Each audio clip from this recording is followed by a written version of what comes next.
Hey ladies, quickly wanted to come on here and say hi and chat a little bit about what it's like since we just had a holiday yesterday for Valentine's Day, and to see how many of y'all were tempted, but then also how to plan ahead for, like a 3-day weekend that's coming up. You may or may not be doing something, but you just never know, and that's kind of just life. It's going to happen. So what do we do when either you're going out of town like I am? I will be driving to Cali Saturday morning and we come back Monday. So how do I make sure that I stick to my plan, stick to my meal plan, and not be tempted? Well, first off, that's why we have the plan, right? And you have it with you. If you need to, write it down, put it in your phone. Or second, that's why I also have the reminders. I have an alarm for every single meal, and it's set for every single day, even on the weekends. And in there, it reminds me of what food groups, what containers. So I have those little hearts, so for whatever food group I need, that's what I'm doing and I'm eating. But it's also why I make my meal plans, my eating style super simple and not crazy complex. Some people, they want to get super creative with their meals, and I applaud you for that. And that's fantastic if you can do that and you enjoy it. But it also puts a little snafu if you travel, because you can't do that. You don't have a kitchen of your own to do that with. So for myself, I know that it's really easy to make sure I get all the greens that I need, whether if I have my Power Greens Shakeology Boost, I have my spinach, I have my travel blender, but then also I just eat lots of salads. Go to Mad Greens. I can go to Salad and Go out here, or if we do go out to eat, then clearly I know I will always be getting a salad. The other day we went to one of my favorite restaurants, Culinary Dropout, and I already knew that I could eat this kale salad, but I wanted to eat a sandwich as well, and so I knew I could eat the sandwich and I could just eat half of the bread. So I just usually take off the bottom part and I eat the top half.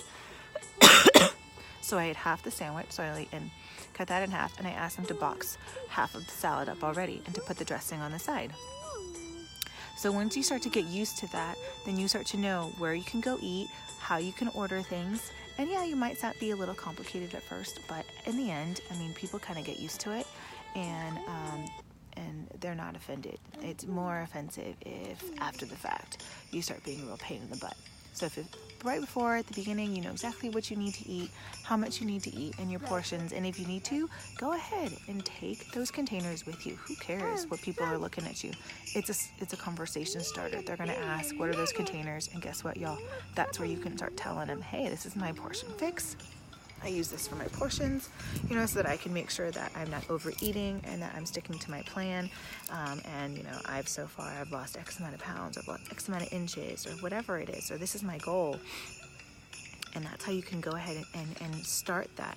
So get used to using your containers, get used to maybe simplifying your meal plans a little bit better, or implementing an alarm system into your phone with the food groups, so you know what containers you should be eating with each time of the day. And another thing too is I like to always carry some extra snacks in my bag or in my car that I know that I can eat. So for me, like plantain chips, I know I can absolutely eat, and I can get them at the 99-cent store. And so if I eat half a bag, that's 1 yellow. If I eat the entire bag, that's 2 yellows. So I really have to tell myself to stop.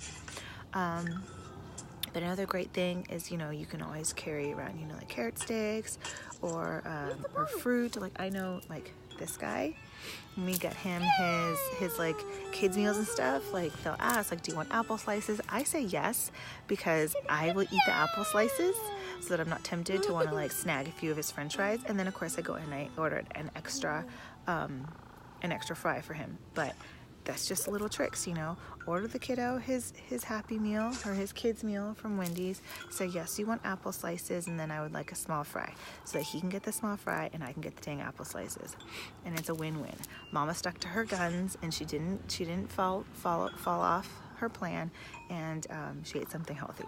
So those are just little tricks for you guys. Along the way, while I'm away, I'm going to kind of show you a little glimpse of my life and how you're able to continue this, and that's how it's a lifestyle. This is not a diet by any means. Doesn't matter what part of your life that you're going through, whether you could be pregnant, you can still follow our eating lifestyle. Whether you are breastfeeding, you can still do it, or whether you're in menopause or whatnot. There are multiple meal plans. We don't just have one formula and one meal plan, and that's it. Like I was telling a girlfriend of mine, she's nursing, I said, well, then you're not going to be losing weight.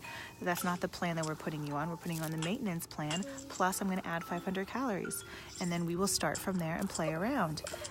Because, when you're nursing, you need those calories. But you also need to have a proper nutrition. So I know when I was nursing, I was eating just whatever, thinking, I can just eat extra food. No, you can't. You still have to eat it right.